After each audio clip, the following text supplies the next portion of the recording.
Baik, selamat pagi kepada anak didik kami sekalian.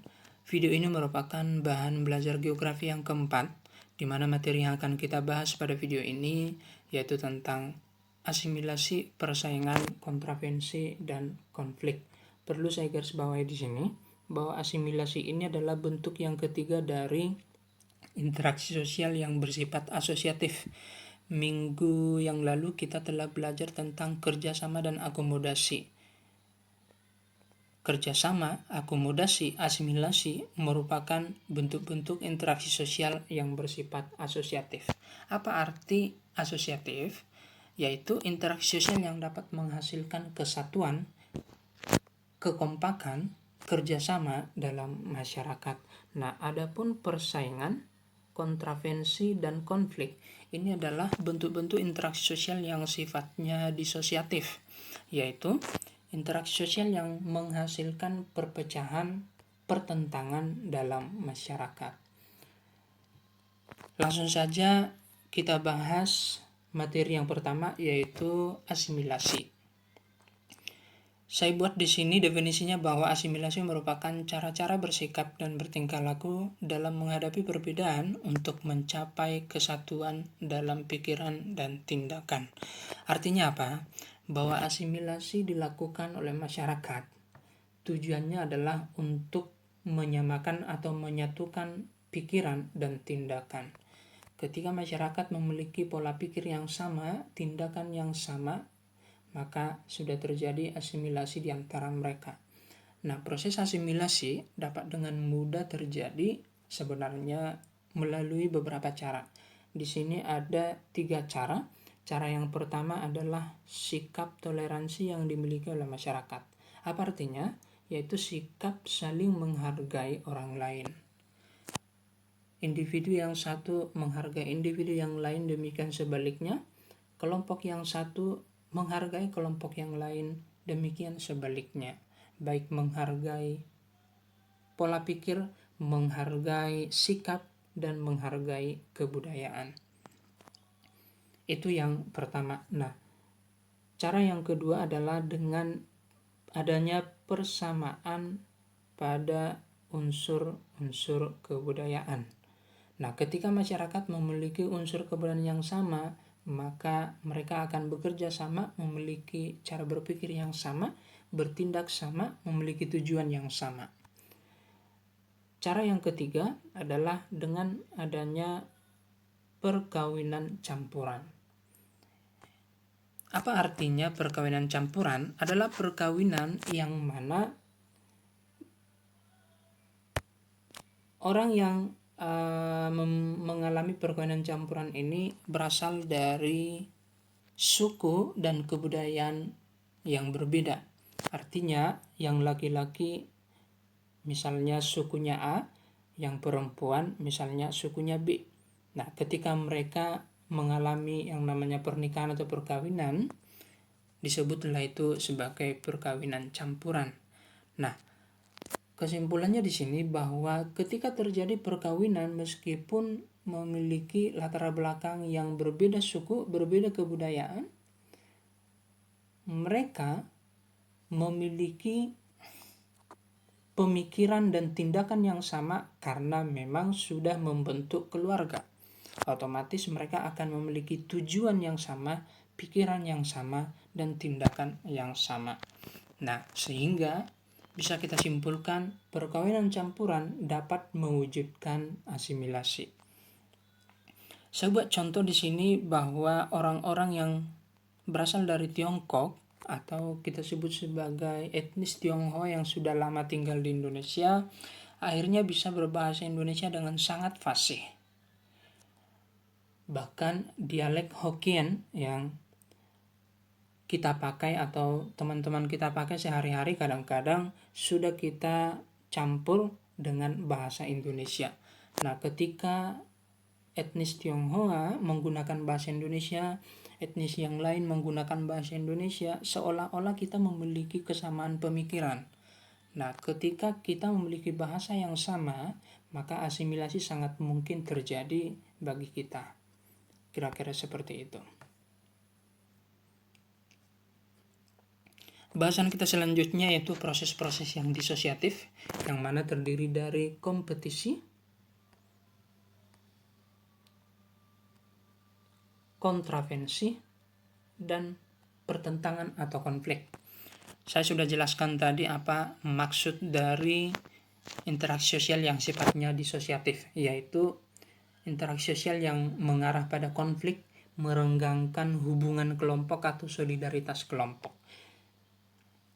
Langsung saja kita bahas bentuk yang pertama, yaitu kompetisi atau persaingan. Kompetisi adalah suatu proses individu atau kelompok yang bersaing untuk mencari keuntungan, mencapai keuntungan, mewujudkan keuntungan melalui bidang-bidang kehidupan tertentu. Misalnya mencapai gelar juara, mencapai kesuksesan, mencapai hadiah. Dan untuk mendapatkannya, misalnya untuk mendapatkan juara tersebut, mendapatkan kesuksesan tersebut, seseorang harus bersaing satu dengan yang lainnya, bahkan menjatuhkan satu dengan yang lainnya. Di dalam persaingan ini dapat berupa persaingan antar pribadi dan persaingan antar kelompok. Dikatakan persaingan antar pribadi apabila melibatkan individu yang satu dengan individu yang lain, orang yang satu dengan orang yang lain. Sedangkan persaingan antar kelompok apabila melibatkan kelompok yang satu dengan kelompok yang lain. Persaingan antar kelompok nyata kita lihat misalnya dalam permainan sepak bola, yang mana tim kesebelasan A berhadapan dengan tim kesebelasan B, yang mana masing-masing tim berusaha saling mengalahkan, sehingga akan diperoleh satu tim yang menang dan satu tim yang kalah. Nah, dalam pelaksanaannya, persaingan ini memiliki beberapa bidang. Artinya dalam kehidupan masyarakat, persaingan ini bidangnya yang pertama yaitu bidang ekonomi. Contohnya persaingan yang terjadi pada penjual yang satu dengan penjual yang lain untuk memperebutkan atau mendapatkan pembeli. Bidang yang kedua yaitu persaingan kebudayaan. Nah, artinya pemajuan kebudayaan antara kelompok yang satu dengan kelompok yang lain. Nah, kadang-kadang kelompok yang satu menjelek-jelekkan budaya dari kelompok yang lain, demikian sebaliknya. Hal-hal seperti ini dapat berakibat pada pertentangan dalam masyarakat. Bidang yang selanjutnya adalah persaingan untuk memperebutkan kedudukan atau kekuasaan. Saya samakan di sini karena saling berkaitan. Ketika seseorang mencapai kedudukan, dapat dikatakan juga mencapai kekuasaan. Apa contohnya? Persaingan untuk mendapatkan kedudukan sebagai presiden, kedudukan sebagai menteri, kedudukan sebagai penguasa, kedudukan sebagai anggota DPR, dan lain sebagainya.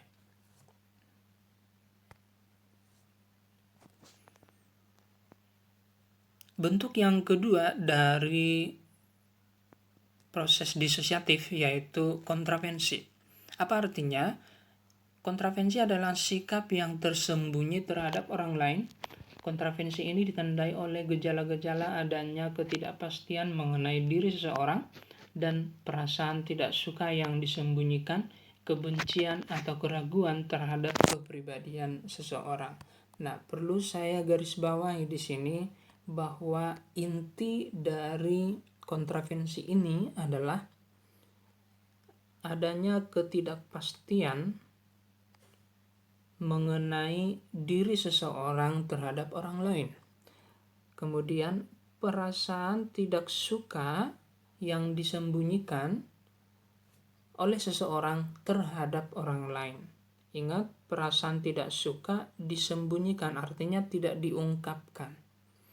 Lalu kebencian atau keraguan terhadap kepribadian seseorang. Intinya bahwa keraguan, kebencian, tidak suka, ketidakpastian itu semuanya disembunyikan tanpa diketahui oleh orang lain yang kita benci, yang kita tidak suka tersebut. Nah, bentuk-bentuk dari kontravensi ini ada 4. Yang pertama itu kontravensi intensif. Contohnya adalah menghasut orang lain, mengecewakan pihak yang lain, desas-desus atau gosip. Yang kedua, kontravensi rahasia. Contohnya adalah berkhianat, mengkhianati, misalnya mengkhianati teman, mengkhianati kelompok atau golongan sendiri. Membuka rahasia orang lain di muka umum. Bentuk yang ketiga, kontravensi taktis. Apa contohnya? Provokasi, memanas-manasi, membuat orang lain untuk emosi, mengintimidasi, menguasai orang lain, menjatuhkan martabat orang lain, intimidasi ya, membingungkan lawan yang lain. Itu kontravensi yang taktis. Yang terakhir, kontravensi sederhana. Apa contohnya? Memfitnah. Fitnah berarti menceritakan, mengungkapkan sesuatu yang tidak sesuai dengan kebenarannya. Mencaci maki. Itu juga contoh dari kontravensi yang sifatnya sederhana. Bentuk yang ketiga dari disosiatif yaitu pertentangan atau konflik. Apa itu? Yaitu suatu proses di mana individu atau kelompok berusaha untuk memenuhi tujuannya dengan jalan menentang pihak lawan yang disertai dengan ancaman dan kekerasan. Nah, jadi intinya di sini bahwa konflik ini individu atau kelompok memenuhi tujuannya